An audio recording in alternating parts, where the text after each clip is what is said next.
One of the things that is really amazing about the sport is how hard you go at it each and every day. Similar to a basketball court, a lot of it is done inside you. When that frisbee is out there and you got to run your tail off and dive and lay it out, you just do it because that's what you learned to do.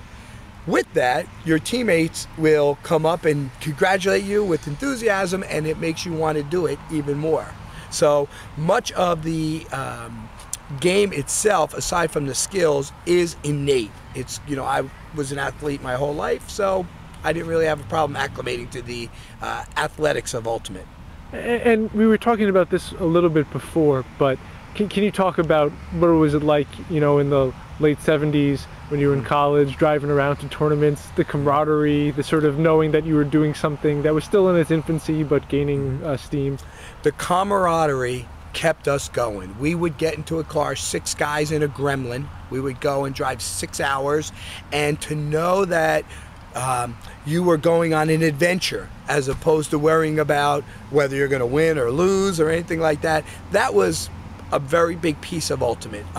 We have a very, very tight group of guys, and with that I treasure those relationships. I always will and still do to this day.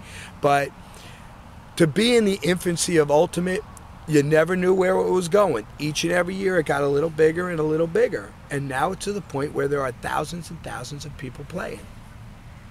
What was it like when you were called, or when you found out? How did you find out? What was it like? Interesting enough, I was at school, and the secretary called down to my room, and she told me that Suzanne Fields was on the phone, who was the member of the Hall of Fame committee.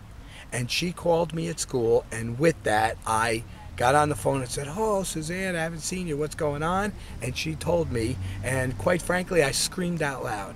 I was quite exuberant about it, you know? So that was very cool. I found out at school. The finger flip, or the forehand, is probably one of the most difficult to throw. Once you get it, it's really no problem. I always kind of put my fingers up here, like a 3. I put my finger on the rim, as close to here as comfortable, middle comfortable, thumb over the top. The secret is not to try to throw it like a ball, okay? So you have to start with it on an angle and let it go flat. The frisbee will go the way you throw it. So if you start flat and try to throw it like a ball, it's going to curve and go nowhere. So the key here, finger here, thumb, and nice and easy, okay?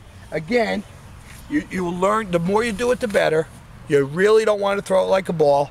Finger, middle, thumb. Notice I'm starting down here, and I will finish here. I don't start here and finish here. Start here and just flip. Takes a lot of practice. All right, ready? I'm going to go with both of them, one at a time. Ready? All right.